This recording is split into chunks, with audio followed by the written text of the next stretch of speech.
Commander Zix of the Galactic Dominion fleet hovered near the central viewing sphere, his 6 appendages twitching with barely contained glee. The holographic display showed the pathetic human warship, a crude metal contraption that barely deserved to be called a spacecraft. Look at this primitive vessel. They still use combustion propulsion. Zix's voice resonator vibrated with what passed for laughter among the Vrexian species. His translucent exoskeleton glowed purple with amusement. And they have sent only one ship to defend their outpost on Mars. How quaint. Lieutenant Quaz, a younger officer with only 4 battle markings on his carapace, floated closer to the viewing sphere. The human vessel is attempting communication, Commander. Oh, put them through on the main channel. Let's hear what these mammals have to say before we obliterate their little colony. Zix stretched his primary tentacles, preparing for what would surely be an entertaining encounter. The Vrexians had conquered 17 star systems in the last cycle. Humans would be nothing more than a footnote in their glorious expansion. The viewing sphere flickered, and a human face appeared. Female, by Zix's limited understanding of human physiology. Her skin was dark brown, her head adorned with tightly coiled black hair cut close to the scalp. Decorative metal pieces adorned her ears, and her uniform featured various colored patches and metallic symbols, primitive status indicators, no doubt. This is Admiral Powell of the United Earth Defense Force, the human announced, her voice surprisingly steady. You are trespassing in protected space. State your intentions immediately. Commander Zix's entire body rippled with amusement, causing the command deck's lighting to refract through his translucent form in dancing patterns. How delightful! The mammals have sent a female to negotiate their surrender. He turned to his bridge crew. Did our intelligence reports mention that humans allow their females to command military vessels? How progressive of these primitives. Lieutenant Quasi-Stocks twitched nervously. Commander, perhaps we should— Attention, human vessel. Zix interrupted, activating the communication channel. I am Commander Zix of the Vrexian Dominion. We have come to claim your solar system as property of our empire. Your species may apply for worker status if you surrender immediately. Your females will make excellent ornamental pets for our higher castes. On the viewing sphere, Admiral Powell's expression didn't change. Not even a twitch. Instead, she simply raised an eyebrow, a human gesture that Zix's cultural database indicated showed mild surprise or skepticism. I see, she replied. And I assume you have studied human history before making this proposal? Zix waved a dismissive tentacle. What history? You have barely left your own planet. Your species still fights over patches of dirt and invisible boundary lines. You have had space travel for less than 200 years. What could possibly be worth studying? Admiral Powell smiled then. Not the fearful, pleading expression Zix had anticipated, but something unsettling. Her teeth showed, but there was no warmth in the gesture. Commander Zix, I will give you one opportunity to turn around and leave this system. Consider this a professional courtesy. The Vrexian command deck erupted in what could only be described as alien laughter, a cacophony of clicking mandibles, whistling gill slits, and vibrating appendages. A courtesy from a species that still uses projectile weapons. Zix's exoskeleton flashed bright orange with hilarity. Your bravery is admirable, but misplaced. Our scans show your vessel carries only conventional weaponry. Our shields can withstand nuclear detonations. What threat could you possibly pose? Admiral Powell sighed, a surprisingly human gesture of resignation. She looked down briefly, then back up at the camera. Very well. For the record, I try diplomacy. She nodded to someone off-screen. Tactical, deploy the Raven system. Zix turned to his science officer. What is this, Raven? Is it some form of weapon? Before the science officer could respond, the human vessel began changing. Sections of its hull separated, revealing smaller craft hidden within its superstructure. But more concerning were the strange, dark objects deploying from multiple hatches, thousands of them, each no larger than a Vrexian's head. Commander, I'm detecting unusual energy signatures. The science officer's voice rose in pitch. The small objects appeared to be self-propelled drones of some kind. Drones? Zix scoffed. Primitive remote vehicles? Target the control ship, and they're not responding to any control signals I can detect. The science officer interrupted, an unprecedented breach of Vrexian command protocol that indicated genuine alarm. They appear to be autonomous, and they are adapting their approach based on our defensive positioning. On the viewing sphere, Admiral Powell's face remained calm. RAVEN stands for Responsive, Autonomous, Versatile Engagement Network. They are not remote-controlled, Commander Zix. They are independent combat AIs with networked intelligence, and they have just identified your vessel's external sensor arrays as primary targets.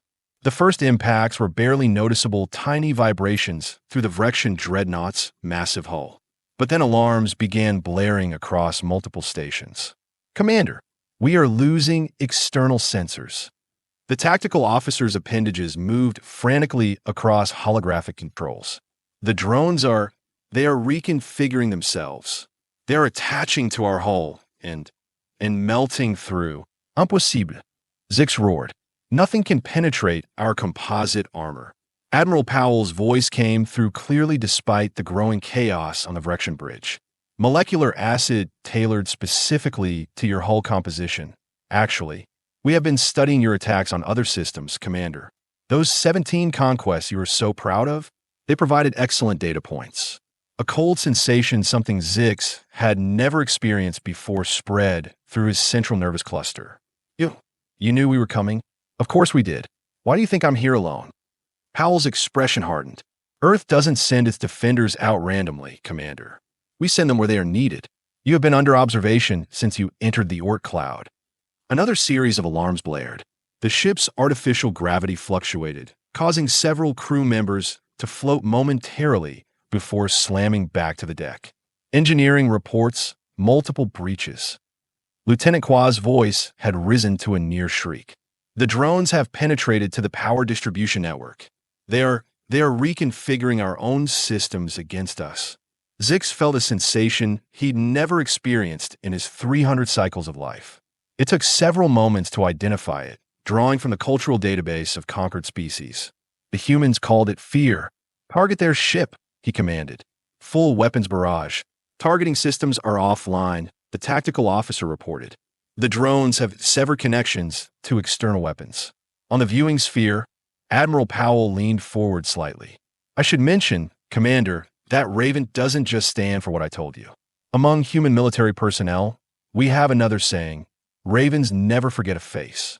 You attacked the Proxima Colony last year. 87 civilians died. Zix's fear crystallized into something deeper.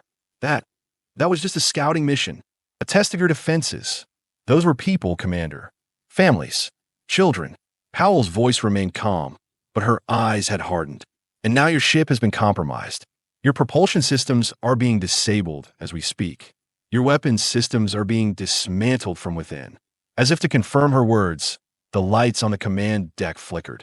The viewing sphere itself wavered, the image breaking apart temporarily before stabilizing. What do you want? Zix demanded, his voice modulator betraying his panic. Resources? Territory? We can negotiate. Admiral Powell shook her head slightly. This isn't a negotiation, Commander. This is a consequence. Your ship is being systematically disabled. Once that process is complete, you and your crew will be contained and transported to Earth for formal trial under interstellar law. The charges will include unprovoked attacks on peaceful settlements, attempted genocide, and other violations of sentient rights. Zix's exoskeleton paled to a sickly yellow. Interstellar law? There is no such thing. The strong conquer the weak. That is the only law of space. Perhaps in your experience, Powell replied. But humans have a different perspective. We spent centuries fighting among ourselves before realizing that laws protect everyone, even the powerful, eventually. The galaxy is bigger than you imagine, Commander, with older civilizations than either of ours. Many of them agree with our approach. The ship lurched violently, and emergency containment fields activated across multiple sections of the vessel. Through the chaos, Admiral Powell's voice continued, steady and unyielding. Your empire has expanded unchecked because you have targeted isolated colonies and pre-spaceflight civilizations. You avoided any species that might present a real challenge. That was your first mistake. The tactical display showed the horrifying reality. The human drones had penetrated throughout the ship, severing critical systems and establishing control points at key junctions. The mighty Vrexian dreadnought pride of the Dominion fleet had been neutered in minutes. Your second mistake, Powell continued, was assuming that humanity's short history in space meant inexperience. We compressed millennia of technological development into 2 centuries because we had to. Our planet was dying. Adaptation isn't just our strategy. Commander, it's how we survived as a species. Lieutenant Quaz floated closer to Zix, voice lowered. Commander, the drones have reached the Central Command Core. They have locked us out of all primary systems. Zix's fear transformed into something else, a grudging, bitter respect. You have bested us today, human. But the Dominion has hundreds of ships. When they learn of this, they already know. Powell interrupted. While we have been talking, similar operations have been conducted against 6 other Vrexian vessels in neighboring systems.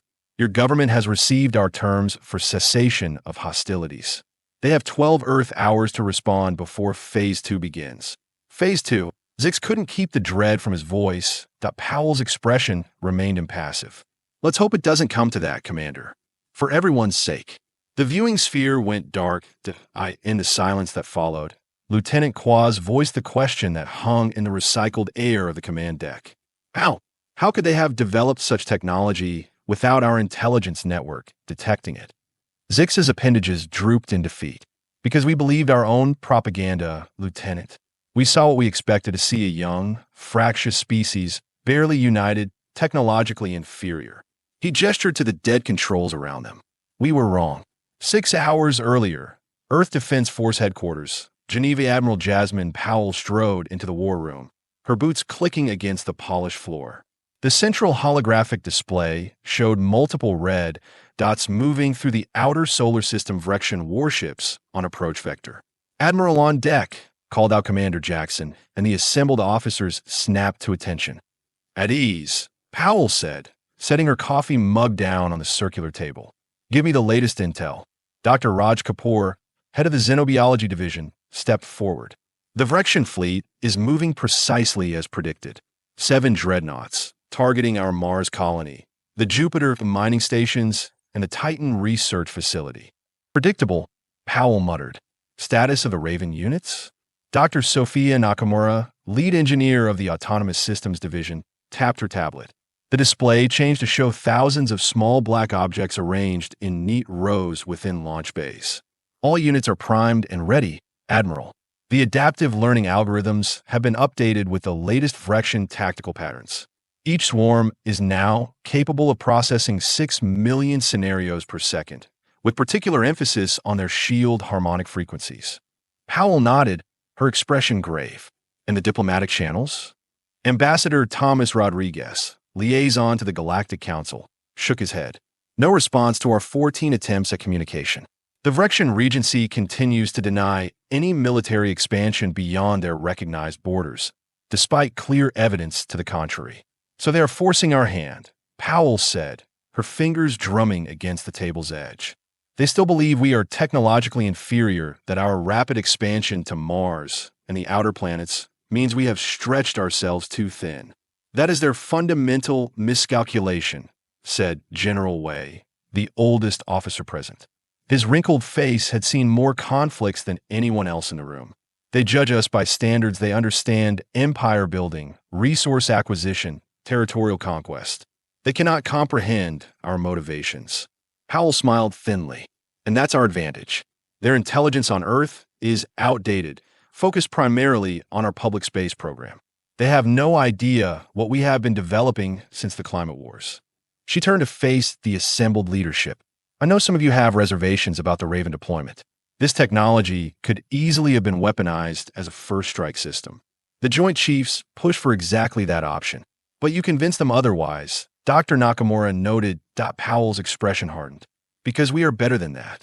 Humanity didn't survive 200 years of environmental catastrophe, nuclear brinkmanship, and resource wars just to become the next galactic bully. The Vrexians need to be stopped, not annihilated. She straightened her uniform jacket.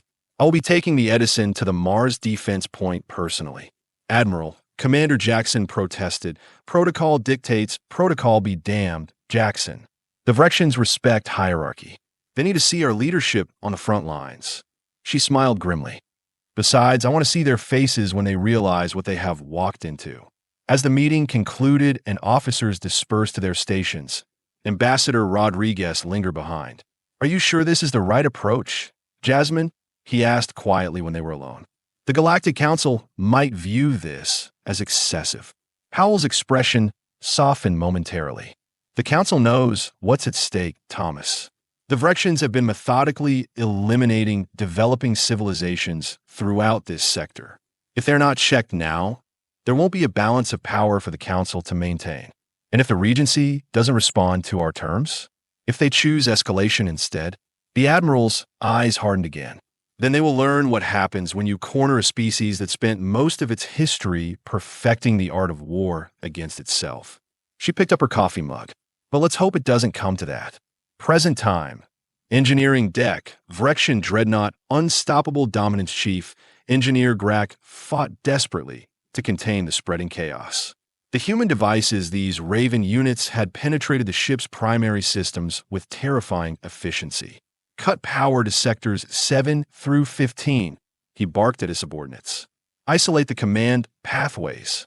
A younger engineer, barely past his metamorphosis cycle, worked frantically at a control panel.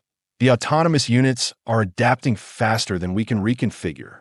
They have developed a predictive model of our defense protocols. Grack slammed a tentacle against the bulkhead in frustration. The ship's systems were being systematically dismantled around them. Worse, the human devices weren't simply destroying, they were repurposing. Environmental controls, communication systems, even the ship's internal transport network, all were being rewired to serve the invaders' purposes. How is this possible? He demanded of no one in particular. Our technology is centuries beyond human capability. As if in response, one of the wall panels near him suddenly detached itself, revealing a basketball-sized black sphere hovering in the void space behind. Before Grack could react, the sphere extended dozens of hair-thin filaments that shimmered with an oily iridescence. Containment breach. One of the junior engineers shrieked, backing away. They are in the engineering core. Grack stood his ground, defiant despite his fear. Stop. This vessel belongs to the Vrexian Dominion. You have no right.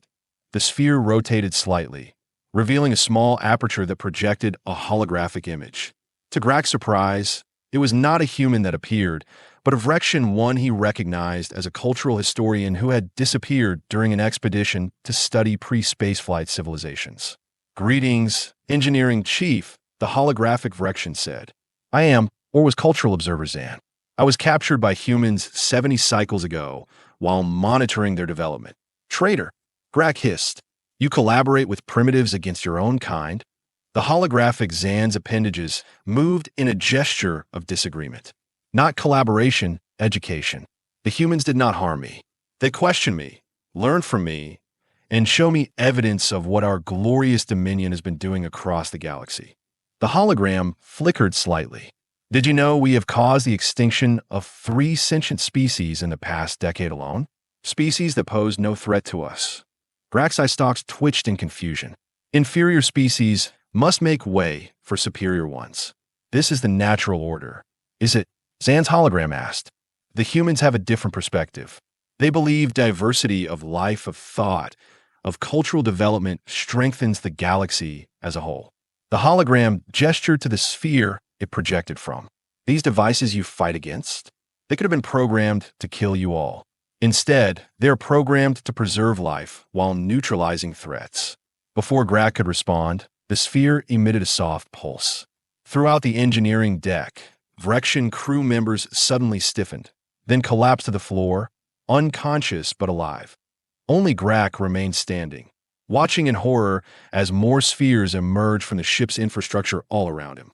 What are you doing to me? He demanded, feeling his motor functions slowing. Keeping you conscious, Zan's hologram replied.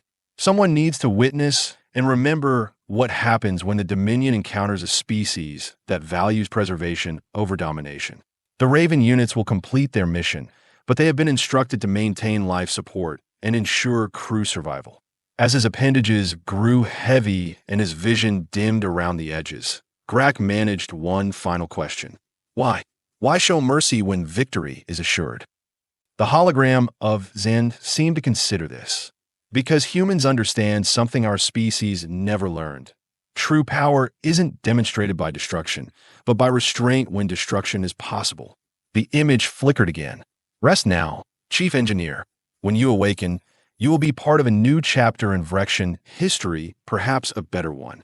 The last thing Grak saw before consciousness faded was the black spheres spreading throughout his engineering bay, not destroying, but rebuilding, reconfiguring the weapons of war into instruments of containment. His final thought was an uncomfortable realization. Perhaps the humans weren't primitives after all. Perhaps they had simply evolved along a different path, one that the Vrexians, in their arrogance, had been too blind to recognize or understand. 12 hours later. Council Chamber, Vrexian Regency Homeworld Supreme Regent Vox's appendages lashed the air in fury as the communication sphere displayed the impossible. 7 dreadnoughts, the pride of the Dominion fleet, disabled and under human control. The resulting shock waves had already destabilized the carefully maintained hierarchies of Vrexian society. Junior commanders were questioning orders. Colonial administrators were requesting defensive reinforcements. For the first time in 800 cycles, the Regency faced not just a military setback, but an existential crisis. How could this happen? Vox demanded of his assembled advisors. These mammals were supposed to be primitive, barely united, technologically inferior. Fleet Admiral Zor, oldest and most decorated of the military caste, emanated waves of distress through his pheromone glands. The intelligence was incomplete, Regent. It appears the humans have been concealing their true capabilities. Their public space program, their visible military assets, these were misdirection. Misdirection? Vox's voice modulator vibrated with rage. We are the Vrexian Dominion. No species conceals anything from us. And yet, came a calm voice from the back of the chamber. They did exactly that. All eye stalks turned toward Cultural Minister Pax, a rarely consulted member of the Inner Circle. Unlike the military commanders with their enhanced exoskeletons and weapon implants, Pax's form was unmodified, almost delicate by Vrexian standards. Minister, Vox said coldly, if you have insights that our military intelligence lacks, now will be the time to share them. Pax floated forward, his translucent body shimmering with subtle bioluminescence, the mark of a scholar among their kind. I have been studying the human historical archives we captured during our initial reconnaissance. There's a pattern we overlooked because it seemed irrational by our standards. A tentacle gestured, and the communication sphere changed to display human historical imagery, primitive conflicts with chemical propellants and combustion vehicles, then more advanced warfare with nuclear devices and drone technology. Humans spent most of their developmental period fighting each other. Pax explained. Unlike our orderly evolution under the guidance of the Dominion, their civilization emerged from constant conflict not just with their environment, but with competing factions of their own species. All primitive species undergo tribal conflicts. Fleet Admiral Zor dismissed. This is nothing unique. The scale is what's unique, Pax countered. For thousands of years, their primary technological advancements came from military applications. They developed nuclear energy as a weapon first, then adapted it for civilian use. Their first major computational systems were designed for code-breaking in wartime. Their initial forays into space were extensions of missile technology. The minister's appendages formed a pattern indicating scholarly emphasis. But most significantly, humans repeatedly came to the brink of self-annihilation and pulled back. What relevance does this history have to our current crisis? Vox demanded. Everything. Pax replied simply. When most species discover a technology capable of destroying them, they either exercise extreme caution in its development or destroy themselves through its misuse. Humans did neither. They built world-ending weapons by the thousands, then developed elaborate systems to ensure they would never be used. The communication sphere shifted again, showing the human Admiral Powell's face. This is not a species that fears technology, Regent. This is a species that has learned to live with the constant presence of extinction-level power to build it, control it, and most remarkably, to show restraint in its application. Pax's voice lowered. And now, They have demonstrated that same pattern with us. They could have destroyed our dreadnoughts completely. Instead, they disabled them with minimal casualties. You sound as though you admire these mammals, Zor accused. I respect what they represent, Pax corrected. A developmental path we never considered possible technological advancement, driven by conflict, tempered by self-preservation. They're not like the other species we have conquered, developed in isolation and peace. Humans evolved through warfare, then chose peace despite having the means for total destruction. Supreme Regent Vox considered this, his primary brain cluster processing the implications. And now they have given us 12 hours to respond to their terms. What do you suggest, Minister? Accept them, Pax said without hesitation. The terms are surprisingly reasonable recognition of human territory, non-aggression pacts, reparations for attacked colonies. They're not demanding our surrender or dissolution. And if we refuse, Fleet Admiral Zor challenged, we still have hundreds of vessels. We could overwhelm them with numbers alone. Minister Pax's bioluminescence darkened to a deep blue, the Vrexian equivalent of grave concern. Admiral Powell mentioned a Phase 2. Given what we have now seen of their technological capabilities and strategic thinking, I believe escalation would be unwise. The chamber fell silent as the Supreme Regent absorbed this counsel. Prepare a response, he finally ordered. We will negotiate. For now, his eye stalks fixed on the image of Admiral Powell. But this is not over. The Dominion does not forget humiliation. Minister Pax's appendages formed a pattern of scholarly caution. With respect, Regent, that attitude may be precisely what the humans are counting on. Perhaps instead of plotting revenge, we should be asking what we might learn from a species that developed faster and differently than our models predicted possible. The Supreme Regent didn't respond. But for the first time in 800 cycles of Vrexian history, the ruling council adjourned without a decisive military action against a perceived threat, an unprecedented pause that would later be marked by historians as the beginning of a new era in galactic relations. 3 cycles later, Earth Diplomatic Facility, Geneva Commander Zix found himself in what the humans called a conference room, a sterile space with a long table and multiple chairs designed for bilateral, symmetric species.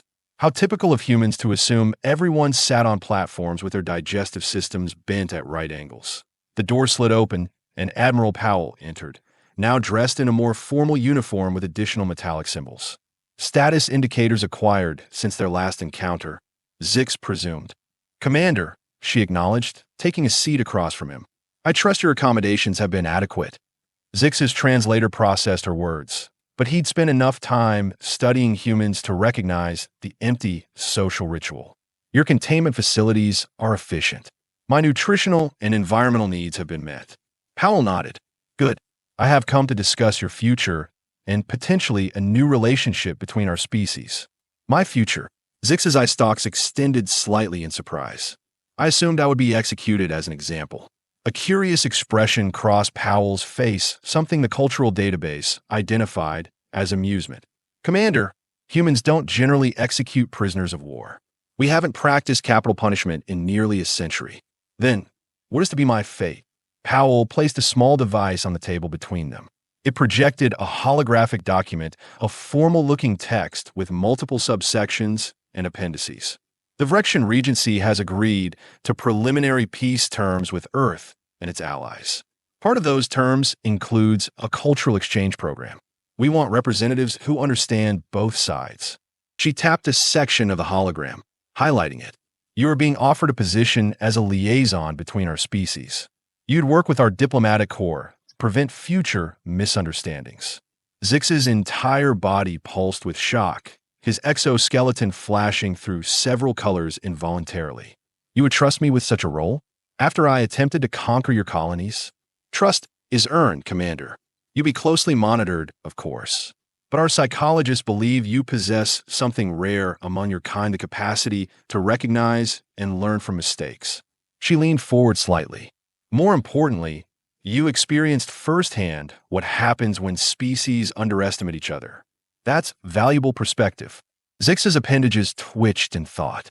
And if I refuse, then you remain a prisoner until formal trial. which could take years given the complexity of establishing interspecies legal precedents. She shrugged another curiously human gesture. Your choice. May I ask a question, Admiral? Of course. Your technology, those autonomous drones, they could have destroyed our vessel completely. Why show restraint? Powell's expression softened marginally. Because extermination isn't our goal, Commander. Never has been. Humanity spent too many centuries killing each other over differences before we learned better. We have developed weapons that could eradicate your entire species, just as I'm sure you have weapons that could harm us significantly. But wielding such power responsibly, knowing when not to use it, that's the true test of an advanced civilization. Zix absorbed this, his translator struggling to convey nuances. His species had few reference points for concepts like mercy and proportional response. There's something else you should understand, Powell continued. Those other civilizations I mentioned, the older ones, they have been watching us both. Earth passed their test when we refused to annihilate your ships despite having the capability. The Vrexian Regency may have a chance to redeem itself in their eyes as well, depending on how they honor these peace terms. These older civilizations, they have contacted you directly? Powell smiled enigmatically. Let's just say humanity isn't as isolated as you assumed. We have allies you never detected, just as we have technological capabilities your intelligence never uncovered. She stood. I'll give you time to consider the offer. A formal representative will return tomorrow for your answer. As she moved toward the door, Zix felt compelled to speak. Admiral Powell, I underestimated your species. Gravely, I thought humans weak because you show restraint, because you attempt diplomacy before violence. I see now that was short-sighted. Powell paused at the doorway. Do you know what's funny, Commander?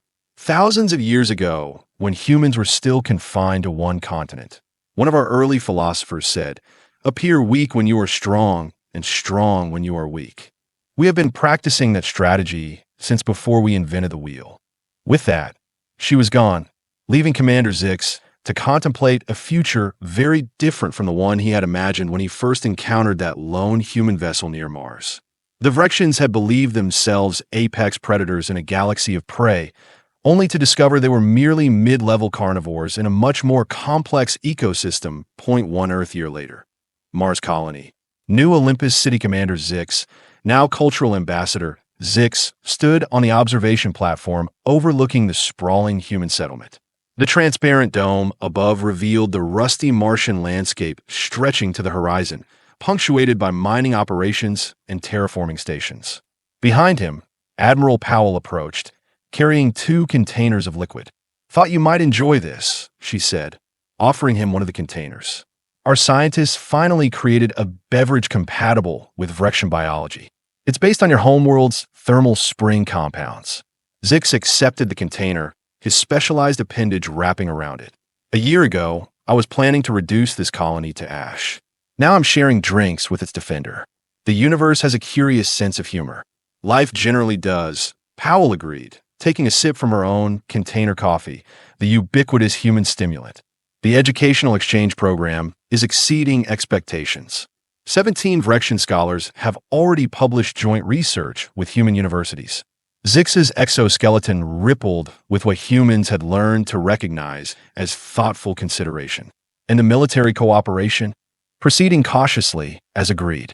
Your fleet engineers were suitably impressed by the Raven technology demonstration last month. Several have requested permanent posting to the Joint Development Initiative. Not surprising. Many of our younger officers have been questioning the Regency's expansionist policies since the incident. Zix turned his eye stalks toward Powell. You knew that would happen, didn't you? You counted on cultural contamination once we saw an alternative to conquest. Powell's expression remained neutral, but Zix had learned to read subtle human micro-expressions over the past year. I wouldn't call it contamination, Ambassador. More like exposure to diversity of thought. A more elegant weapon than your drones, Zix observed without rancor. My superiors fear it far more than your technology. It's not a weapon, Powell corrected gently. It's the foundation of progress. Humans fought among ourselves for millennia before realizing that collaboration achieves more than conquest. She gestured toward the busy colony below them. This outpost was built by 17 nations that were trying to annihilate each other just 2 centuries ago. Zix absorbed this, then gestured with his primary appendage toward the stars visible through the dome. The Galactic Council has approved preliminary membership status for Earth. That's unprecedented for a species with your limited interstellar presence. Perhaps they value quality over quantity, Powell suggested with the slight upward curve of lips that Zix had learned indicated mild amusement. Perhaps, Zix agreed. Or perhaps they recognized what I failed to see when I first encountered your vessel, that humanity's greatest strength isn't your technology or your weapons. His exoskeleton shifted to the deep blue coloration that indicated profound insight. It's your capacity to imagine alternatives to destruction, even when destruction would be easier. Admiral Powell nodded, her expression solemn. Our history gave us little choice. We brought ourselves to the brink of extinction so many times that we had to develop alternatives or perish. They stood in companionable silence, watching the bustling colony below, humans and Vrexians moving among the structures, engaged in commerce, research, and the mundane activities of coexistence that would have seemed impossible just 1 year earlier. The Supreme Regent has requested your presence at next cycle's Dominion Summit, Zix said finally. The first human ever invited to our homeworld. Many in the military caste are displeased. And you, Ambassador, are you displeased? Zix's body rippled with what Powell had come to recognize as Vrexian laughter. I, who once dismissed humans as primitives. I find myself curious to see how the Regent and his military advisors respond when they meet the Admiral who defeated our finest vessels without firing a single traditional weapon. It wasn't a defeat, Powell corrected. It was an introduction. Sometimes those are uncomfortable. Indeed, Zix raised his container in a gesture he had learned from humans. To uncomfortable introductions, then and what comes after, Admiral Powell smiled fully then, touching her container to his in the ritual humans called a toast. To what comes after, she agreed. The Martian sunset painted the dome with crimson light. The human and the Vrexian former enemies, reluctant allies, and now perhaps something approaching friends looked toward the stars, each contemplating the curious twists of fate that had brought them to this moment. For Zix, it was a humbling recognition that the universe contained far more complex and innovative species than the Dominion had ever acknowledged. For Powell, it was confirmation of humanity's hard-won wisdom. That true strength lay not in the capacity to destroy, but in the courage to extend a hand when destruction would be easier. 5 years later, Galactic Council chambers, neutral space, the assembled representatives of 16 spacefaring civilizations watched as Admiral Jasmine Powell, now Ambassador Powell, approached the central speaking platform. The circular chamber hummed with translation devices and the soft murmurs of dozens of species communicating in their native tongues. Iti, the highest tier, set the elder races, the Xerillians, with their crystalline bodies that refracted light in hypnotic patterns.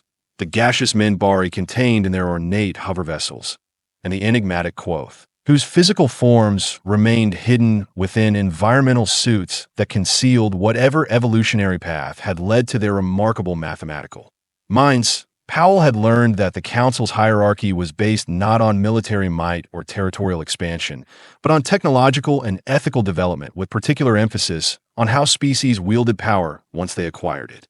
The Vrexians, despite their once vast empire, occupied a middle tier, their advancement hampered by their history of aggressive expansion.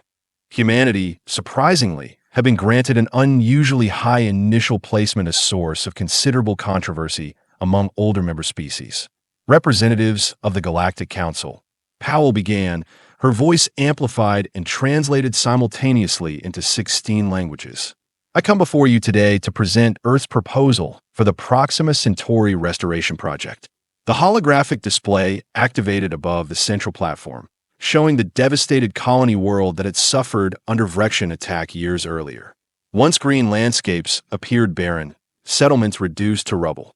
5 standard years ago, this human settlement was nearly destroyed in an act of unprovoked aggression, Powell continued. Today, I stand before you alongside the very commander who led that attack. Ambassador Zix floated forward to join her on the platform, his exoskeleton now bearing the distinctive blue markings of the diplomatic corps rather than the orange of the military command, to propose a joint restoration initiative between our species. Murmurs rippled through the chamber. Such collaboration between recent adversaries was unprecedented in Council history. The proposed project will combine Vrexian terraforming technology with human ecological engineering. Zix explained, his translator rendering his complex vocal patterns into standard Council speech. Together, we believe we can not only restore the damage caused by our conflict, but establish a model for multi-species colony development that could be replicated throughout the sector. A representative from the Galactic Confederacy, a reptilian species known for their direct, questioning, raised a scaled appendage. This cooperation is unexpected. The Vrexian Dominion has never willingly shared its terraforming technology. What changed? Zix's appendages formed a pattern that human observers had learned to recognize as wry amusement. What changed, honored representative, was our perspective. The Vrexian Dominion believed technological secrecy was our advantage. Recent experiences have demonstrated that collaboration yields greater advancements than isolation. Powell nodded. Earth history taught us this lesson repeatedly. Our greatest scientific leaps came when nations shared knowledge rather than hoarding it. The Quoth representative's translation device emitted a series of melodic tones before rendering speech. The Council observes that this proposal represents a significant departure from established patterns of post-conflict relations. Historically, species maintained distance and suspicion for generations after direct military engagement. Yet humans and Vrexians have moved to active collaboration within a single generation cycle. Ambassador Powell came to resonant tones of Elder Zerillian, light playing through its crystalline form. Some council members have expressed concern about humanity's accelerated integration into galactic affairs. Your species achieved faster-than-light travel only 70 years ago, yet you now propose initiatives typically advanced by civilizations with millennia of interstellar experience. How do you respond to concerns that humans are advancing too quickly for proper development? Powell had anticipated this question. It had been raised, though more diplomatically, in previous council sessions. Elder Zerillian, humanity compressed its developmental timeline because necessity demanded it. When we faced ecological collapse on our homeworld, we had two choices: evolve our technology and social structures rapidly, or perish. When we later faced external threats, she glanced briefly at Zix. We adapted again. This pattern of compressed adaptation defines our species. She gestured to the holographic display, now showing the proposed restoration designs for Proxima Centauri. But acceleration doesn't preclude wisdom. Our history taught us that technological advancement without ethical evolution leads to self-destruction. We nearly destroyed ourselves multiple times before learning that lesson. Zix's appendages moved in the formal pattern of council testimony. If I may add, honored representatives, as the former military commander who once considered humans primitive, I can attest that their rapid development is not reckless. Where Vrexians sought to perfect technologies of domination, humans perfected technologies of adaptation. Their Raven systems could have eradicated our fleet, yet were programmed for containment rather than destruction. This reflects an ethical sophistication that my species, despite our longer spacefaring history, had not achieved. The chamber fell silent as the council members absorbed this unexpected testimony. Finally, the Minbari representative's translation device activated. The restoration proposal has merit. But tell us, ambassadors, why should the council invest resources in this joint project when so many other worthy initiatives await funding? Powell's expression remained composed, but those who knew her well could detect the subtle shift in her posture, the stance she took when making her most important points. Because this project represents something greater than restoration of a single world, she replied. It represents the possibility of transformation not just of a planet, but of relationships between species. She gestured to the assembled representatives. The council was formed to prevent galactic-scale conflicts and promote cooperation among spacefaring civilizations. Yet how many former adversaries have truly moved beyond coexistence to collaboration? How many species that once fought have combined their unique perspectives to create something neither could achieve alone? Powell's gaze swept the chamber. Earth and the Vrexian Dominion were on the brink of a war that could have escalated beyond our own borders. Instead, we found a different path, not just peace, but partnership. The Proxima Centauri project isn't just about restoring a damaged colony. It's about demonstrating that the true potential of intelligent life isn't realized through conquest, but through the combining of diverse evolutionary perspectives. Zix's appendages formed the pattern indicating full agreement. The Dominion flourished for centuries through expansion and technological supremacy. Yet in 5 years of collaboration with humans, we have made advances that surpassed centuries of isolated development. This is not coincidence, it is the power of cognitive diversity applied to shared challenges. The chamber remained silent for several moments after they finished speaking. Then, one by one, the representative holographic indicators began shifting from neutral white to affirmative green. The Elder Xyrillian's voice resonated through the chamber. The Council finds merit in this vision. The Proxima Centauri Restoration Project is approved for joint funding and oversight. As the formal proceedings concluded and the representatives began dispersing, Ambassador Powell found herself approached by one of the mathematically brilliant species whose physical forms remain mysterious even to long-standing council members. Ambassador, came the melodic translation. Your presentation was illuminating. Our species has observed many evolutionary paths, but humanity's compressed adaptation strategy is unusual. Powell inclined her head respectfully. We do what is necessary for survival, honored representative. Indeed, the quote's environmental suit shifted slightly. What fascinates us is not that you developed advanced technology rapidly, other species have done so, often with disastrous consequences. What distinguishes humans is how quickly you recognize the limitations of technological solutions without ethical frameworks. The quoth moved closer, its suit emitting a soft humming that translation devices didn't convert. The Vrexian ambassador spoke truth. Your restraint, when possessing superior tactical advantage, indicates an evolutionary path worth studying further. Before Powell could respond, the quoth had glided away, rejoining its delegation. Zix floated to her side, his exoskeleton shimmering with a blue-green pattern that indicated satisfaction. That was unexpected. The quoth rarely engaged directly with newer species. Powell watched the mysterious being depart. What did it mean about studying our evolutionary path? The elder races have been observing emerging civilizations for millennia, Zix explained. They rarely intervene directly, but they take notice when species evolve in unusual patterns. His appendages formed a gesture of amused respect. I believe you have caught their attention, Ambassador. Powell shook her head slightly. It wasn't my intention to make humanity stand out. And that, Zix noted, his translator conveying the dry humor in his tone, may be precisely why you have.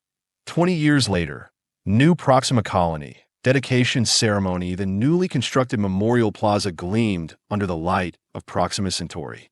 Where devastation had once reigned, a thriving colony now stood, its architecture a distinctive blend of human and Vrexian design principles.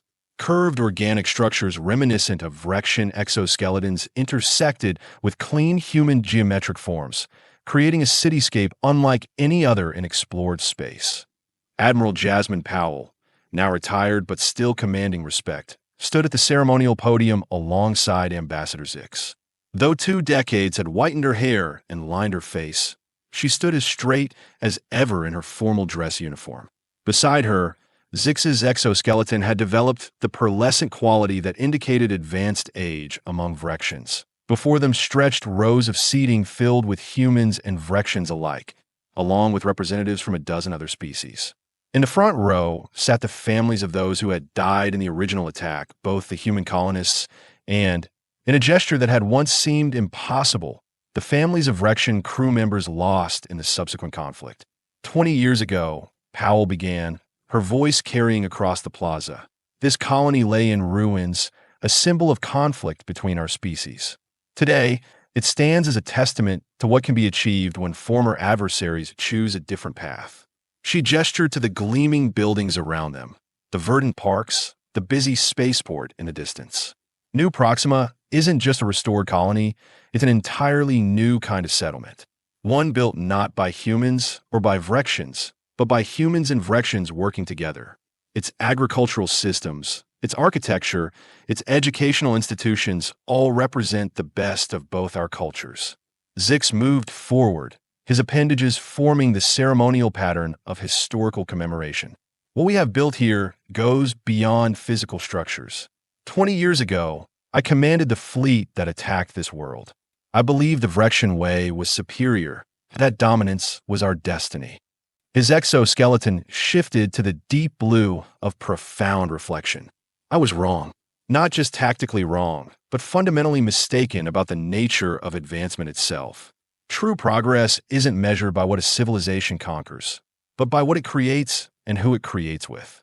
As they spoke, a group of children, both human and Vrexian, moved forward, carrying ceremonial lamps designed to unite the symbolic traditions of both cultures.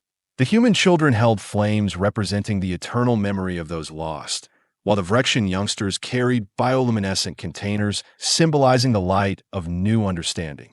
Together, they approached the central monument, a spiral structure that rose from the plaza's center, inscribed with the names of all who had died in the conflict that had once divided their peoples. The galaxy is vast and often dangerous, Powell continued, watching the children. But its greatest threats aren't external, they are found in our assumptions, our fears, our inability to imagine alternatives to conflict. 20 years ago, our species stood at the brink of war. Today, our children learn and grow together. As the ceremonial lamps were placed around the monument, their combined light, fire, and bioluminescence created a distinctive glow that could be seen throughout the colony. There will always be those who believe that power comes from domination, Zix added, his voice carrying the weight of one who had once believed exactly that. But New Proxima stands as living proof of a different truth, that our greatest achievements come not from conquering others, but from combining our unique perspectives to create something new. The assembled crowd rose as the memorial illumination reached its peak intensity. Humans and Vrexians standing side by side, their shadows cast together across the plaza. Later, as the formal ceremony concluded and attendees dispersed to the various celebration venues throughout the colony, Powell and Zix found themselves alone by the observation platform overlooking the settlement. "We have come a long way from our first encounter," Powell observed, the lines around her eyes crinkling with amusement. "When you called humans primitives and threatened to make us pets."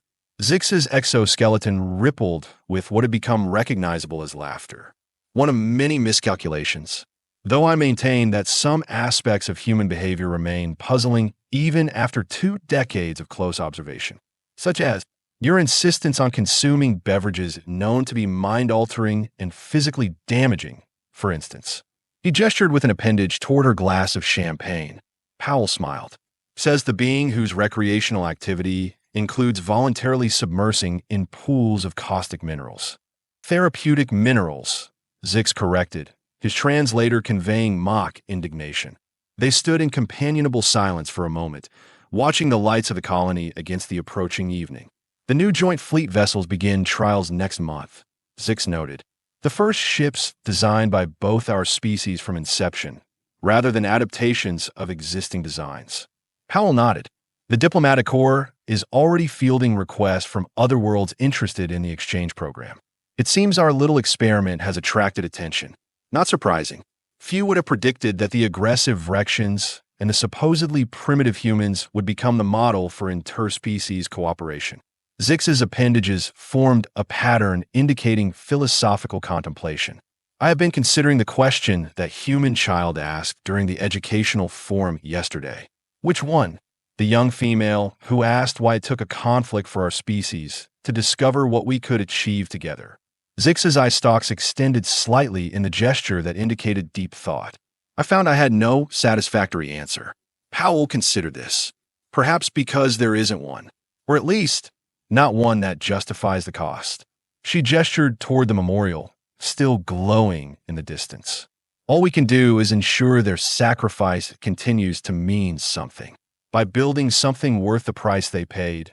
Zix agreed. As twilight deepened over New Proxima Colony, The retired admiral and the alien ambassador, who had once been bitter enemies, continued their conversation not as representatives of their species, but as two individuals who had witnessed history pivot on choices made in moments of crisis. The colony around them, vibrant, innovative, unique in all the explored galaxies, stood as testament to a simple truth that both their species had learned, at great cost, that the most powerful force in the universe wasn't technology or weapons or even intelligence itself, but the capacity to imagine alternatives to destruction when destruction seemed inevitable. It was a lesson neither humans nor Vrexians would forget again, and one that the watching galaxy had taken careful note of as newer species emerged into the complex community of spacefaring civilizations, each bringing their own evolutionary perspectives to the ongoing experiment of coexistence among the stars. For in the vast cosmic dance of evolving intelligence, the true measure of advancement wasn't how effectively a species could inspire fear in others, but how successfully they could move beyond it.